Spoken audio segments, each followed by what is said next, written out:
자, 공공재에서는 첫 번째 시험 문제 나올 게 비경합성과 비배제성에 따라서 재화를 구분할 수 있습니까? 를 출제할 수 있고요. 두 번째는 공공재 계산 문제 있죠? MBA 더하기 MBB는 MC. 그래서 P로 더해가지고 구하는 거. 그래서 적정한 양과 그때의 지불 용의를 구하는 문제 하실 수가 있으셔야 됩니다. 그 다음에 공유자원 있죠? 공유자원은 개인의 이익 극대화는 순편익이 빵일 때까지, 그리고 마을의 이익 극대화는 MRMC인 지점까지 구하는 거 계산 문제 해보시면 됩니다. 그 다음 역선택과 도덕적 해이도 여러분들 시험 작년에 출제가 됐고요. 역선택은 처음부터 잘못된 거, 도덕적 해이는 나중에 행동이 변한 것이다 라는 걸로 보시면 됩니다. 1. 순수 공공재는 소비의 비배제성과 비경합성을 동시에 가지고 있죠. 2번 비경합성이라는 것은 소비자의 추가적인 소비에 따른 한계 비용이 0이다. 즉 추가적인 비용이 들지 않아요. 즉 타인이 소비하더라도 내가 소비하는 데는 지장이 없습니다 라는 거죠. 그래서 추가적인 소비에 대한 한계 비용이라는 표현 좀 기억을 해두시면 좋을 것 같고요. 세 번째, 소비의 비배제성으로 인한 무임승차의 문제가 발생한다. 무임이니까 비배제성과 관련이 있다. 네 번째, 공공재의 경우에는 개인의 한계 편익을 수평으로 합하여 사회적인 한계 편익 곡선이다. 수평이 아니라 수직으로 합해야 되죠. 수직으로 합해야 된다. 그래서 위로 더해야죠. 왜? 비용을 확보하기 위해서. 5번, 공공재의 최적 생산을 위해서는 경제주체들의 공공재 편익을 사실대로 파악을 해야 됩니다. 다만 사실대로 파악이 돼야 안 돼요. 안 되기 때문에 여러분들이 구하는 공공재의 적정 생산에서는 수요를 표출했다는 가정 하에서 들어가는 거예요. 6번, 국가가 제공하는 의료 서비스나 주택 서비스는 공공재이다 라고 했는데, 공공재는 비경합성과 비배제성이 있어야 됩니다. 근데 의료 서비스는 돈을 내고 하는 거기 때문에 비배제성이 없죠. 따라서 얘는 가치재라고 표현합니다. 가치재. 국가가 이것을 가치가 있는 것이다 라고 판단한다. 7번, 공공재와 가치재를 정부가 공급하면 소비자 주권과 충돌이 발생한다. 즉 가치재는 가치가 있는 건데 가치가 있는 것만 좋아하는 건 아니잖아요. 대표적으로 술 좋아해요? 좋아하죠. 하지만 비가치재다. 정부가 보기에는 비가치이기 때문에 소비자 주권과 충돌할 수가 있습니다. 그죠? 그래서 소비자 주권과 충돌할 수 있다라는 건데 7번에 지금 X 처리를 했죠. 그죠? 그래서 공공재를, 그러니까 가치재는 그런데 공공재는 민간이 하기가 좀 어려우니까 라는 개념으로 접근한 거예요. 8번, 공유지의 비극, 공유자원은 배제성은 없으나 경합성이 있는 재화다 라는 얘기고, 9번, 공공재의 경우 개인들의 한계 편익을 합한 것이 한계 비용보다 작다면 공공재의 공급을 증가시키는 것이 바람직하다라는 거죠. 그래서 한계 편익을 합한 것이 지금 작다면이잖아요. 공공재가 지금 한계 편익이 더 작으니까 더 많이 생산되고 있으니까 비용의 낭비가 이루어지고 있다는 것이죠. 공공재를 줄여야 된다. 그런 식으로 접근해야 됩니다. 자, 그 다음에 10번. 두 명의 주민이 사는 어떤 마을에 가로등에 대한 개별 주민의 수요 함수는 이렇게 표현되며 주민 간에 동일하다. 가로등 설치에 따른 한계 비용이 6일 때 이 마을에 설치할 가로등의 적정 수량은 6이다. 이렇게 되어 있습니다. 자, 1번에 우리가 개별 주민의 수요 함수에 대한 이야기를 했죠. 그러면 지금 몇 명입니까? 2명이니까 P는 10-Q, P는 10-Q 이렇게 2명이 있는 거죠. 그러면 P는 20-2Q가 한계 편익에 합이 되는 거죠. 요건 이제 시장이 되는 거고 얘는 동일한 양을 소비하기 때문에 더해집니다. 그 다음에 얘가 이제 한계 비용 6이다 라는 거죠. 그러면 2Q는 14니까 Q는 7입니다. X가 되겠죠.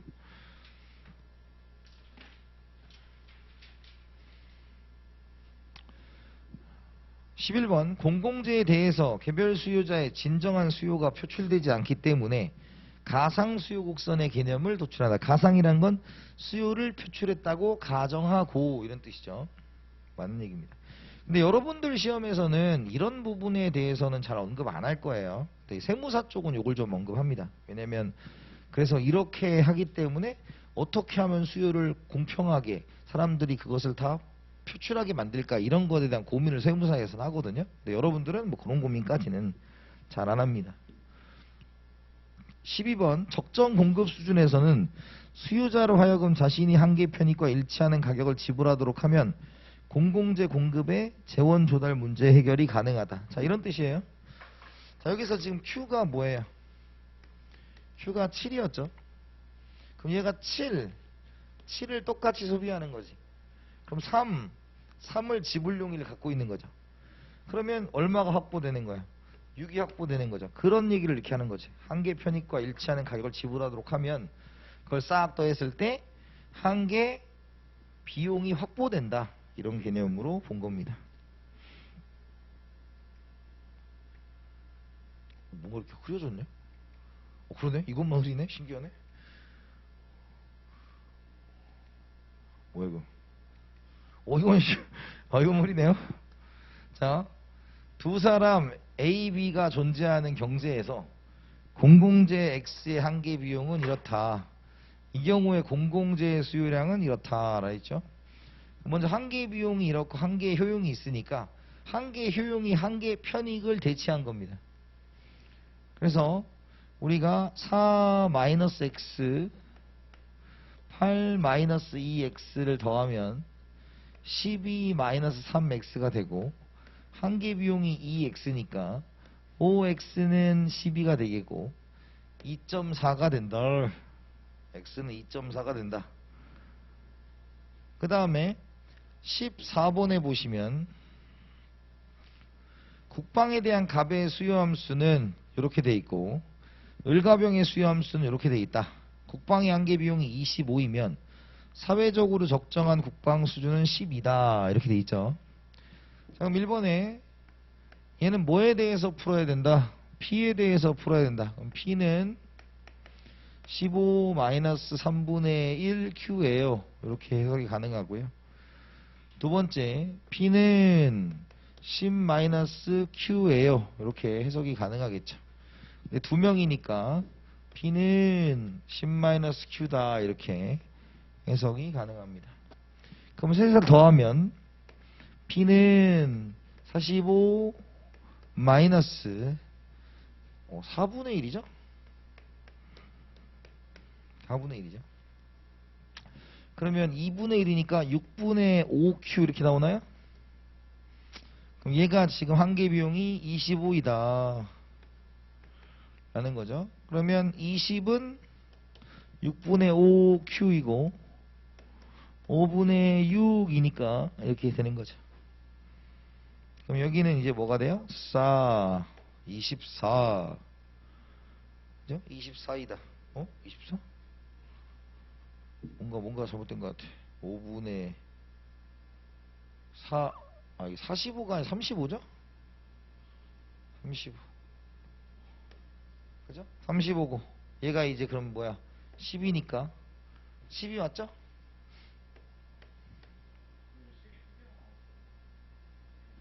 을과 병의. 두 명이니까. 갑, 을과 병. 세 개 나왔죠. 그러니까 을과 병의 수요함수는 동일하다고 준 거니까요. 됐어요? 자, 그 다음에 여기 공공재 문제에서 이제 동굴 뭐 이런 걸로 나와요. 다리 길이 뭐 이런 거 나옵니다. 그러니까 다양하게 일반적인 문제는 대부분이 가로등으로 나와요. 근데 이제 가로등 말고도 다양한 공공재가 나올 수 있으니까 그냥 똑같은 방식으로 푸시면 돼요. 15번 가라 4가구가 있는 마을에서 강을 건너기 위한 다리를 건설하기로 합의했다. 가는 다리를 건널 필요가 없고 나는 다리를 이용하여 강 건너 걱정에 출퇴근하여 500의 총편익을 얻는다. 그러니까 총편익은 한계 편익으로 바꾸면 빵이 되는 거죠. 나도. 그 다음에 다의 총편익은 400 플러스 30m 플러스 20m 세제곱이잖아. 그럼 이거 m으로 미분하면 30 플러스 60m 제곱이죠. 자, 이게 다의 한 개 편익이죠. 왜냐면 한 개 편익의 합이 한 개 비용이 같은 것이 공공재니까. 근데 여기는 지금 총 편익으로 주어졌으니까 우리가 한 개 편익으로 만드는 작업을 해야 된다. 라의 총 편익은 이렇게 돼 있으니까 라는 얼마예요? 70 더하기 90m 제곱이죠. 그러면 한 개의 편익의 합은 100 플러스 150m 제곱이 되겠죠. 근데 총 건설 비용이니까 한 개의 비용은 얼마가 됩니까? 3850이 되겠죠. 그죠? 150m 제곱은 3750이 되겠죠. 그죠? 그러면 없어지고 이거 15로 나누면 얼마입니까? 15는 25? 그럼 m은 뭐예요? 5. m제곱이 25니까 m은 5죠. 그래서 15번 문제는 다리로 나와도 동굴의 길이로 나와도 그냥 당황하지 말고 공공재를 푸는 방식으로 푸시면 되고, 여기는 m으로 내고 동굴은 뭐 d로 내고 디스턴스 뭐 이렇게 낼 거예요. 그런 것도 한번 참고를 하셔라. 역선택은 정보를 가지고 있지 않은 자의 선택 과정에서 생기는 현상이다. 완전 경쟁 시향이라면 정보가 대칭적으로 가지고 있어야 되고요. 정보의 비대칭성이라는 것은 서로 간의 정보를 다르게 갖고 있는 거니까 입니다. 그러면 적선택은 정보를 가지고 있지 않은 자의 선택 과정에 발생할 수 있다. 그렇죠. 가지고 있지 않으니까 잘못된 선택을 하는 거고. 교육 수준의 능력에 관한 신호를 보내는 역할을 하는 경우 역선택의 문제가 완화될 수 있다. 능력이 교육 수준에 반영된다면. 그래서 슬픈 얘기지만 학력을 보는 거죠. 학력을 보는 겁니다. 18번 정부에 의한 품질 인증은 역선택의 문제를 완화시킨다. 잘못된 선택을 없애주기도 합니다. 19번 역선택 현상이 존재하는 상황에서 강제적인 보험 프로그램의 도입은 후생을 악화시킨다. 강제적인 보험 프로그램을 강제 가입이라고 하죠. 그럼 역선택의 해결 방안이 된다라는 겁니다. X고요. 선별이란 사적 정보를 가진 경제 주체가 상대방의 정보를 더욱 얻어내기 위해서 취하는 행위다. 정보를 가진 사람이 하는 거예요? 못 가진 사람이 하는 거예요? 못 가진 사람이 가지고 있는 정보를 가지고 골라내려는 거죠. 그렇잖아요? 이렇게 디테일하게 묻지는 않을 거예요, 이런 거. 그러니까 우리가 아는 선, 기초 공제 도덕적 해이, 강제 가입 역선택, 요게 제일 많이 나오는 케이스고, 나머지는 도덕적 해이와 역선택을 사례별로 분석하는 거, 구분하는 거 정도를 보시면 됩니다. 신호 발생이란 정보를 가진 경제 주체가 자신에 관한 정보를 상대방에게 전달하려는 것이다. 그렇죠? 그 다음에 탐색행위란 상품에 대한 가격의 정보를 충분히 갖지 못한 수요자가 좀 더 낮은 가격을 부르는 곳을 찾으려고 하는 거다. 그죠? 역선택이란 상대방의 감추어진 속성으로 인해 정보가 부족한 쪽에서 바람직하지 않은 행동을 한다. 맞죠? 24. 실업급여를 받게 되자 구직활동을 성실히 하지 않은 것은 역선택이다.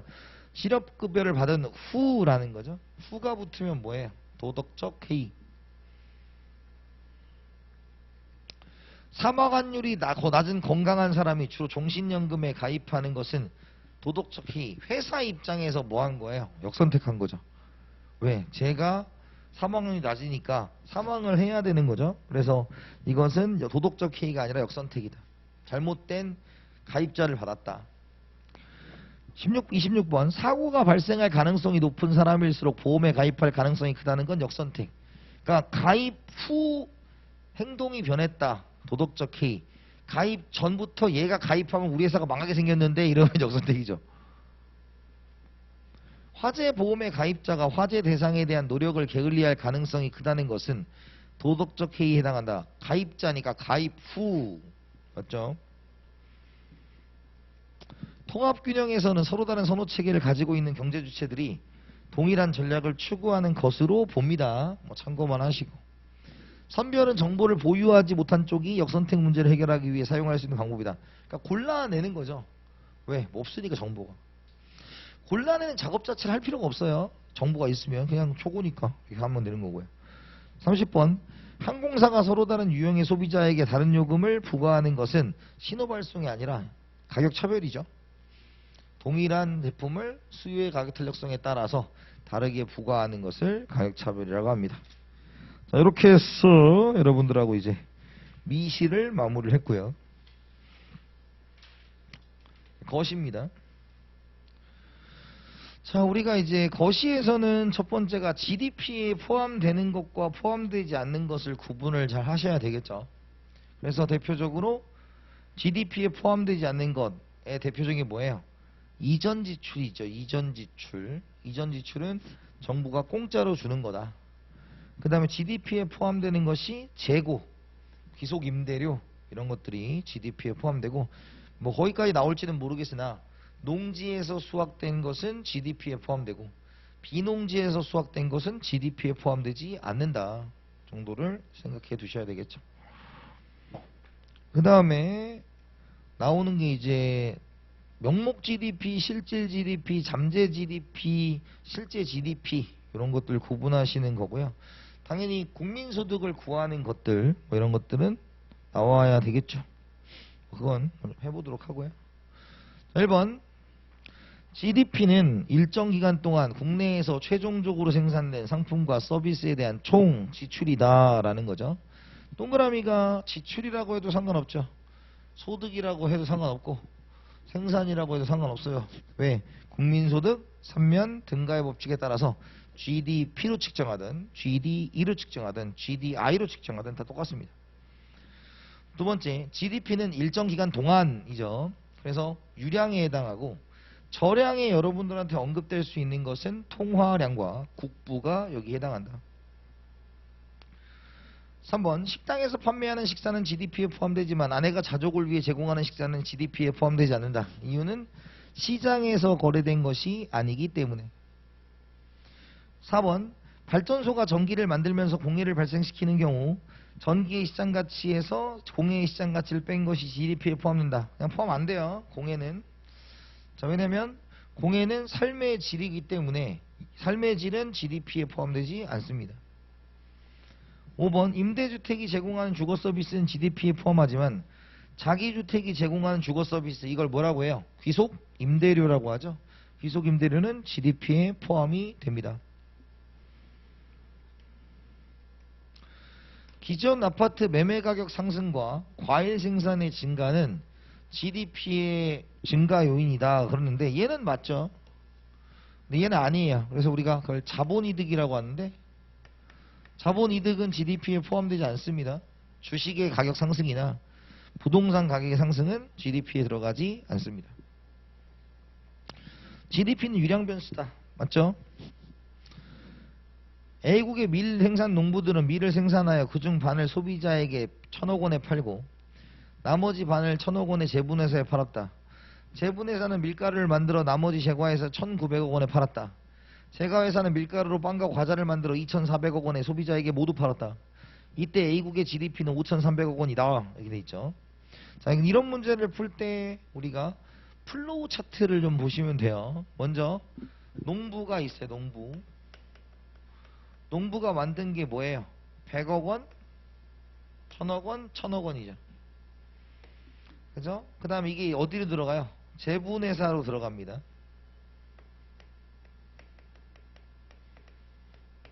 자, 제분회사는 밀가루를 만들어 나머지를 1,900억 원에 팔았다. 1,900억 원을 만들어 판 거죠. 그 다음에 요거를 이제 뭐예요? 2,400억 원의 제빵업자가 만들어낸 거죠. 그러면 지금 뭐가 들어가요? 얘랑 최종적으로 이 둘밖에 없죠. 그럼 최종제는 3,400억 원이다. 이렇게 보시는 거죠. 그래서 나중에 뭐 어렵게 나오든지 하시면 그러니까 감정평가사가 여기서 뭐 이제 낸다면 우리가 처음에 만들어낸 밀가루의 재료를 수입한 거다 이런 거를 이제 넣어서 만들어 내겠죠. 그러면 최종적으로 간 다음에 뭐만 빼주시면 돼. 수입한 내용만 빼주시면 되니까 뭐 어렵게 하실 필요는 없고, 이런 식으로 이제 생 GDP를 구하게 되면 순서도 플로우 차트 하나 만들어서 푸시면 간단하게 해결이 가능할 것이다 라고 말씀드릴 수 있습니다. 9번 GDP 디플레이터는 실질 GDP를 명목 GDP로 나눈 것으로 그 경제의 물가 수준을 나타낸다 라는 거예요. 그죠? 그래서 실질 GDP를 명목 GDP로 나눈 게 아니라 명목 GDP를 실질 GDP로 나눈 게 GDP 디플레이터죠. 10번 정부가 독거 노인들에게 무료로 식사를 제공하는 것은 정부 지출에 포함된다. 무료로 식사를 제공하는 것은 이전 지출이고요. 정부 지출은 GDP에 포함되지만 이전 지출은 GDP에 포함되지 않습니다. 그래서 정부 지출 포함되지 않아요. 그래서 정부 지출을 government spending 이렇게 표현을 합니다. 정부가 뭔가에 비용을 댔다 뭐 이렇게 표현하는 거고요. 기준연도의 명목과 실질은 같겠죠. 외국인의 한국 내에서의 생산활동은 한국의 GDP 산출에 포함되나 동그라미 한국 내에서니까 GDP에 들어갑니다. 13번 소비, 투자, 정부 지출, 순수출이 GDP를 구성하는 네가 장목이다 라는 거죠. 그래서 지출 국민소득 C, I, G, X-M이 된다. 14번 A와 B가 서로의 I를 돌봐주고 각각의 임금을 상대방에게 지불한 경우 A와 B 중 한 사람의 임금만 GDP에 포함된다 라고 했는데 임금을 줬다라는 거죠. 그럼 양자가 모두 들어가야 된다 라는 것입니다.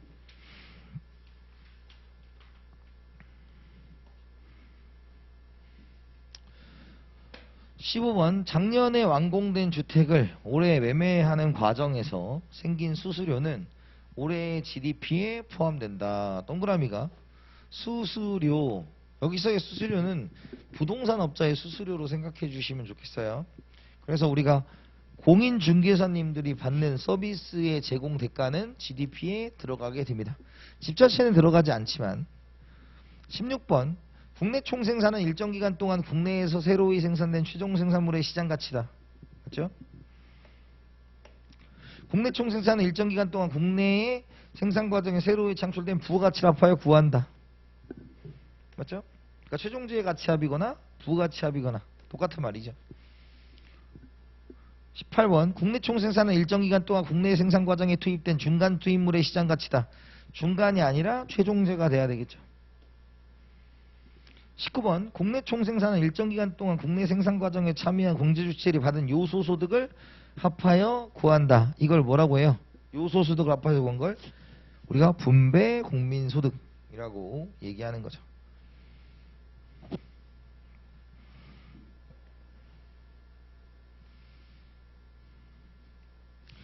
20번 생산 측면, 분배 측면, 지출 측면으로 측량한 GDP의 값은 동일하다. 맞죠? 지출 GDP. 그래서 지출 GDP는 일반적으로 이렇게 C, I, G, X-M 이렇게 쓰잖아요. 그래서 요걸 우리가 이제 NX라고도 쓰는 것이죠. 자, 그 다음에 외국과의 교역이 전혀 없는, 그다음 국내 총지출은 소비지출, 투자지출, 정부지출, 순수출이다. 맞는 얘기고요. 외국과의 교역이 전혀 없는 국가에서 투자가 GDP보다 클 수 있다. 당연히 클 수 있죠. 교역이 없으면 불가능하죠. 교역이 없으면 불가능하죠. 교역이 있으면 가능한데 교역이 없으면 외국에서 돈을 끌어올 수가 없잖아요. 그래서 우리가 폐쇄 경제일 경우에 많이 이제 쓰는 게 I equal S다 이렇게 얘기하는 거죠. I equal S다. 그래서 저축과 투자는 동일해야 한다라는 거죠. 근데 국민소득은 기본적으로 우리가 이렇게 표현하잖아요. 그래서 분배 국민소득 이렇게 표현하는데 얘 둘이 같다면 얘가 투자할 거 아니야. 그러면 국민소득이 더 커야 되죠. 그래서 투자가 GDP보다 클 수 있다는 말은 틀린 거죠. 태풍이나 지진 등으로 인해 피해가 발생해도 GDP 집계에 포함되지 않는다. 피해가 발생하면 우리가 그 자체는 들어가야 안 들어가요? 안 들어가겠죠. 다만 이제 그거에 복구 사업을 하게 되면 GDP 들어가죠. 그죠? 그래서 우리가 삶의 질을 반영하지 않는다, GDP가. 이렇게 말씀을 드렸던 것이고, 뭐 특별히 어려운 건 없을 거예요. 여기는 여러분들이 이제 익숙하게 보는 것들이고, 본격적인 이제 산수 얘기는 이제 요 다음에 이제 국민소득 결정 이론이나 ISLM이나 이때부터 얘기가 나오는 거고, 여기는 이제 말 문제가 주로 출제가 되는 곳입니다. 저축은 민간 저축과 정부 저축의 합으로 구성된다라는 거죠. 그래서 우리가 S는 SP 더하기 SG. SP는 뭐였어요?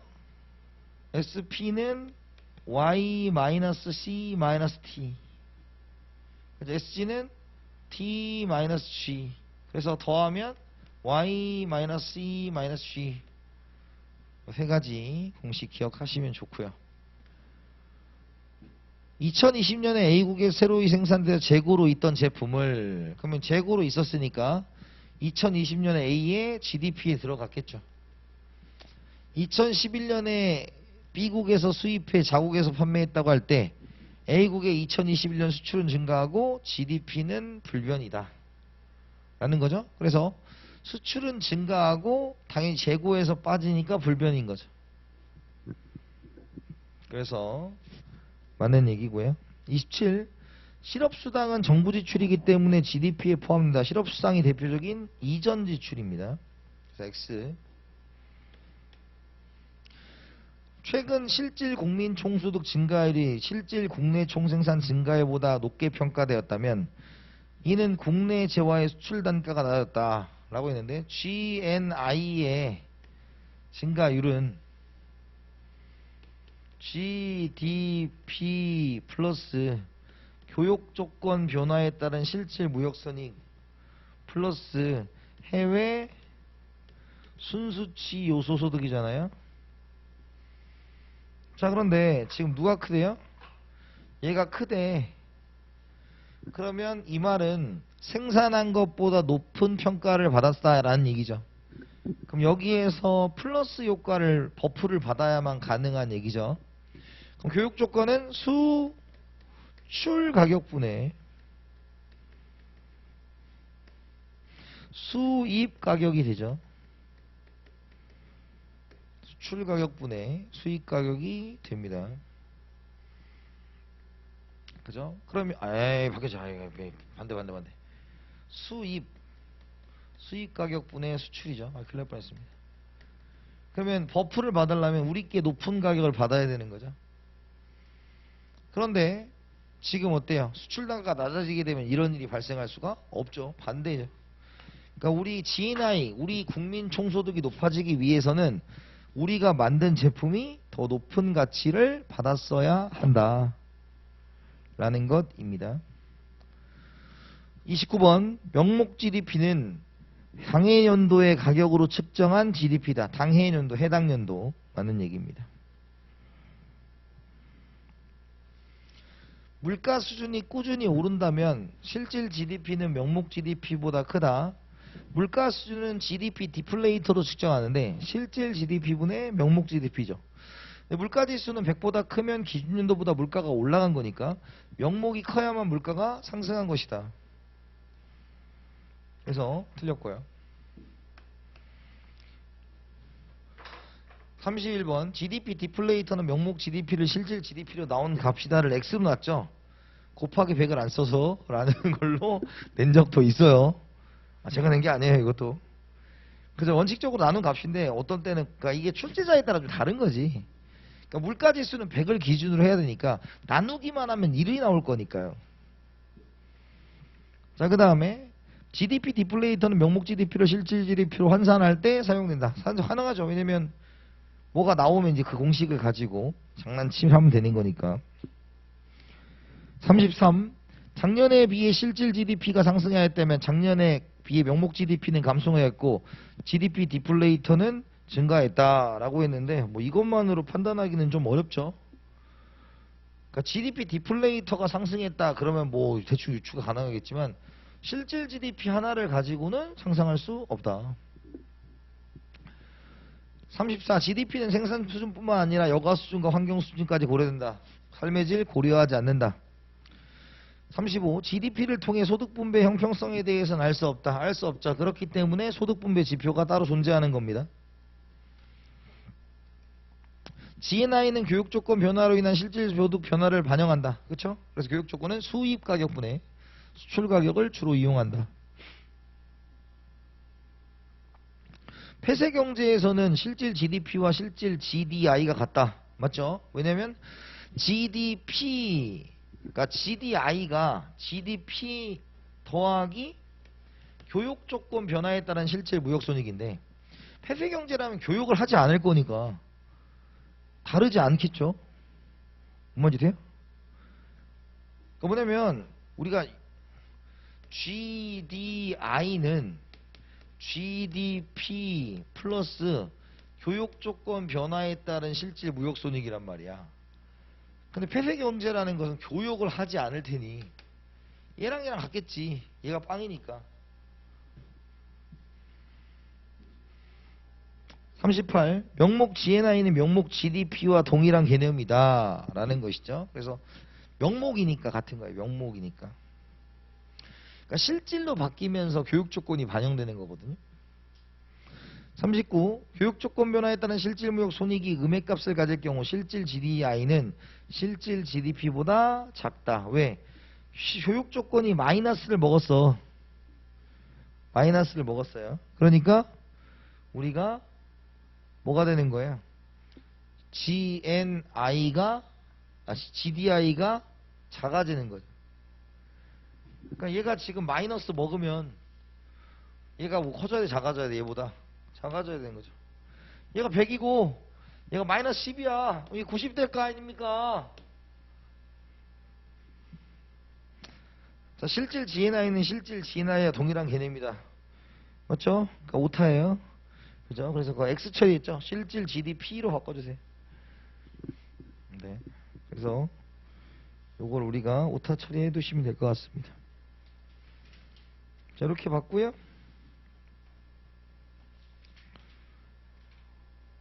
자, 고전학파의 국민소득 결정이론은 시험에 나오는 건 별로 없죠. 단 두 가지는 기억해야 돼요. 자, 뭐 첫 번째가 뭐예요? 세이 법칙 고전학파 거다. 공급이 수요를 창출한다. 공급이 수요를 창출한다. 두 번째는 뭐예요? 가격 변수의 완전 신축성이죠. 그래서 고전학파, 통화주의자, 새고전학파는 가격 변수가 완전 신축적이라는 것은 반드시 균형을 향해 나아간다. 이렇게 표현하는 것이고요. 자, 그 다음에 케인즈죠. 케인즈에서는 이제 기억해야 될 게 첫 번째 가격의 경직성이라는 거 기억해 두셔야 되고, 그 다음에 두 번째는 수요 중심의 공급 중심이에요. 무슨 중심? 수요 중심이다 라는 걸로 보시면 되겠죠. 그래서 승수 있죠. 그래서 승수가 이제 요거를 이제 다 가지고 이제 해야 되는 상황인 거죠. 네, 이따가 해봅시다. 승수는 안 해오면 뭐 시험에 못 보니까 알아서 다 하시고요. 그래서 우리 승수이자 1 마이너스 C 1 마이너스 T 플러스 M 마이너스 I 분의 1 아닙니까? 이게 최종 버전이잖아. 그럼 이제 폐쇄경제냐 개방경제냐에 따라서 문제에서 준 조건에 따라서 바꾸는 거죠. 그 다음 IS 곡선 B는 마이너스 1 마이너스 C 1 마이너스 T 플러스 M 요거잖아. 이걸 다 잘 기억을 하셔야지 문제를 푸는 것이죠.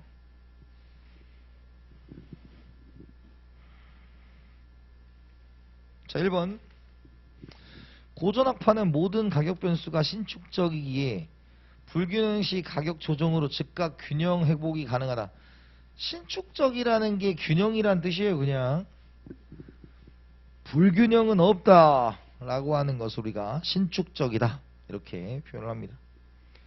2번 고전학파 모형에서는 절약의 역설, 저축의 역설이 성립할 수 없다. 맞는 것이죠.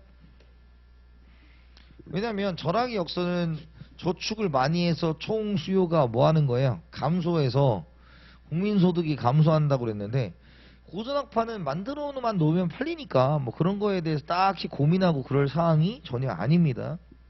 그래서 절약의 역설, 저축의 역설은 누구 거다? 케인즈 거다. 고전학파 모형에서는 이자율의 신축적인 조정을 통해 생산물 시장의 불균형이 조절된다. 뭐 신축적이니까. 고전학파 모형은 단기보다 장기를 분석하기에 적합한 모형이다. 왜냐하면 장기가 불만이 없죠. 그래서 케인즈조차도 고전학파, 이 옛날 사람들이라고 하면서 단기는 부정했지만 장기는 인간의 우리는 모두 죽는다라는 측면에서 장기에는 그 나라가 가지고 있는 생산 요소를 바탕으로 잠재 GDP만을 생산할 거다. 뭐 이런 얘기를 해놓는 거죠.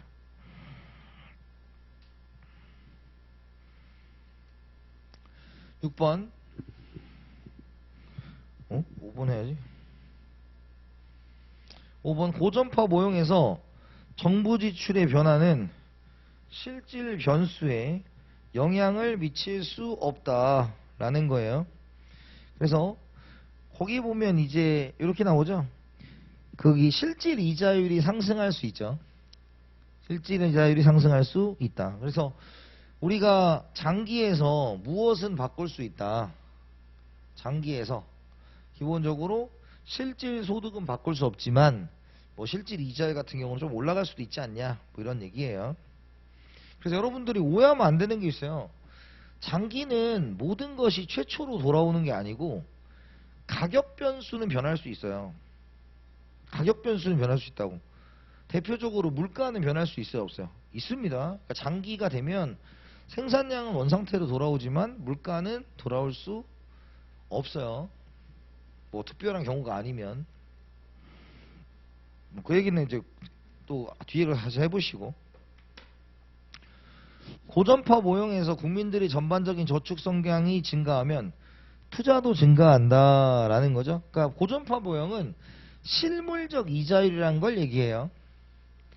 그러니까 실물적 이자율이라는 것은 우리가 뭐 잘 안 쓰는 이유가 뭐 잘 나오진 않으니까 일반적으로 우리가 이자율 결정 이론에는 대표적으로 두 가지를 냅니다. 첫 번째가 대부자금설을 내고, 두 번째가 케인즈의 이자율 결정 이론 유동성 선호서를 내죠. 근데 고전학파에서는 투자와 저축이 동일하다는 측면을 본다. 그걸 우리가 실물적 이자론이에요. 그럼 얘가 말하고자 하는 건 뭐냐면, 우리가 전반적인 저축 성향이 증가한 것은 저축이 증가하는 거지. 그럼 저축이 증가하면 이자율이 뭐예요? 떨어지는 거죠. 그러면 투자가 증가할 수 있다. 뭐 이런 얘기를 쓴 거예요. 참고만 하시고. 고전학파를 이렇게 진지하게 내지 않으니까 없어서 제가 좀 몇 개를 좀 집어넣은 거예요. 고전파가 하도 없길래. 그 다음에 고전학파 모형은 세이의 법칙이 성립하므로 유효수요 부족이 발생하지 않겠죠. 왜? 만들어 놓으면 팔리니까. 그 다음에 고전파는 통화량 변화에도 화폐의 중립성 때문에 명목 변수만 영향을 줄 뿐 실질 변수는 불변으로 한다. 그래서 통화량이 늘어나는 것은 영향을 못 준다고요. 아까는 정부 지출이기 때문에 좀 가능했던 거고, 얘는 통화량이 변하는 것은 아무것도 영향을 못 준다. 명목과 아닌 실질에는 영향을 못 준다 라는 것입니다. 자, 그 다음에 9번. 고전학파는 시장 체계가 안정적이기 때문에 시장에 대한 정부 정책의 유효성이 높다고 한다. 안정적이죠. 그죠? 그런데 정부 정책의 유효성이 있겠어요? 없죠. 시장이 인비저블 핸드, 보이지 않는 손을 통해서 다 해줄 건데 뭐 우리가 뭘 딱히 할 필요는 없는 겁니다. 9번 10번 고전학파는 물가, 임금 등의 변수가 경직적이라고 본다. 경직적이 아니라 신축적으로 본다 그랬죠. 신축적이다. 11번 대부자금설은 총저축의 자금 공급이 총투자의 자금 수요와 일치하기에 세이의 법칙과 맥을 같이 한다 라고 돼 있어요. 그래서 대부자금설은 우리가 이제 대부자금이 있죠. 우리가 대부자금이 있고 여기에 이제 이자율이 있습니다. 그러면 대부자금의 공급과 대부자금의 수요가 있으면 기본적으로 여기에는 이제 뭐가 들어가요? 저축, 투자가 들어가죠. 그 다음에 화폐가 공급된 거, 화폐가 수요된 거, 이렇게 되겠죠. 그래서 지금 자금 공급이 총 투자의 자금 수요와 일치하기에 뭐 이렇게 표현할 수가 있었다. 대부자금의 공급이 실질 이자율의 증가함수이고 대부자금의 수요는 실질 이자율의 감소함수인 대구시장 모형에서는 재정흑자의 결과로 재정흑자의 증가분만큼 국민소득이 증가한다 그랬는데 뭐 국민소득이 증가하는 것보다는 뭐가 증가하겠어요? 대부자금이 증가할 수 있죠. 왜냐면 재정흑자니까 정부의 저축이 늘어난 거 아니야. 이 S는 SP와 SG를 더한 값일 거니까. 그죠? 그래서 국민소득은 여기서 뭐 함부로 판단하면 안 되겠죠. 대부자금설에서는 대부자금의 양과 이자율을 주로 다루었는데 갑자기 그거에 대해서 얘기할 필요는 없는 것 같아요. 자, 그 다음에 13번 정부지출 승수가 0보다 크면 국민소득이 정부지출분보다 더 크게 증가한다. 승수가 곱하기 효과니까요. 증가할 수 있다라는 것이죠. 자, 그 다음에 14번 조세액과 정부지출액이 같으면 국민소득은 증가하지 않는다. 이걸 균형재정 승수는 뭐라고 했어요? 1이니까 X죠. 정액세가 존재하고 폐쇄경제일 경우에는 당연히 어떤 것도 똑같아요. 조세 감면의 효과와 정부지출 효과 중에서 누가 크다? 정부지출 효과가 크다. 기억나? 15번 케인즈 학파는 공급 측면을 중시하고 장기 분석에 집중하여 시장 가격의 자동 조절 기능을 신뢰한다. 이렇게 되어 있습니다. 아니죠. 케인즈 학파는 뭐였어요? 가격의 경직성이기 때문에 시장을 신뢰하지 않는다. 근데 시장이 필요 없다고 한 건 아니에요 또. 16번 케인즈의 국민소득 결정 이론에서 한계저축 성향이 클수록 투자의 승수 효과는 작아진다. 한계저축 성향이 크다. 그건 뭐예요? MPC 플러스 MPS는 1이죠. 그럼 얘가 커지면 얘는 작아지는 거죠. 그러면 MPC가 작아지면 승수 효과는 작아진다 라는 건 맞는 얘기죠. 케인즈의 국민소득 결정 이론에서 디플레이션 갭이 존재하면 디플레이션 갭이라는 것은 이거 Y, D 그래서 이렇게 뭘 그렸습니까? 45도 각도를 그렸어요. 그죠? 그런데 지금 여기가 YF다 이거야. 그럼 YF가 얘가 뭘 얘기하는 거야? 응? 얘가 뭐야? 자연산 출량이잖아요. 그죠? 근데 여기 만약에 이렇게 뭐가 지나가요? 총 수요가 지나가면 총 공급은 여기고 총 수요는 여기기 때문에 지금 국민소득 여길 거 아니야. 만나는 지점에서. 왜냐면 요 45도 각도가 Y와 YD와 Y가 같은 지점. 그래서 총 수요가 같은 요 지점에서 케인즈는 만들어만 놓으면 무엇이 가능하다. 생산이 가능하기 때문에 여기서 균형이 이루어지는 거죠.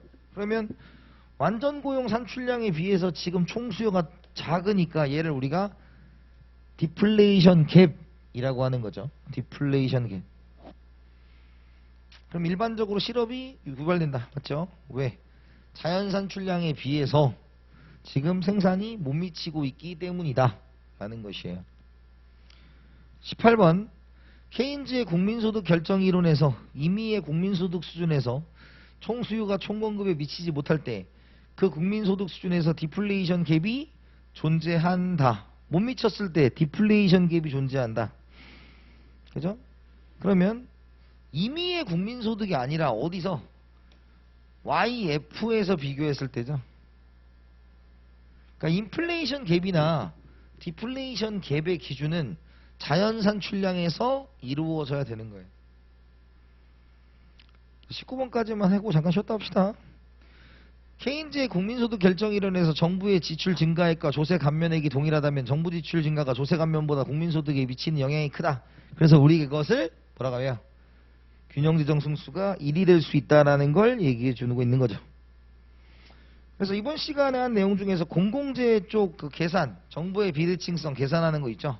그거랑 GDP는 전반적으로 들어가고 안 들어가는 거 잘 판단하시고 승수에 대한 이야기는 뭐 조금 쉬었다가 연결해서 진행하도록 합시다. 쉬었다 하겠습니다.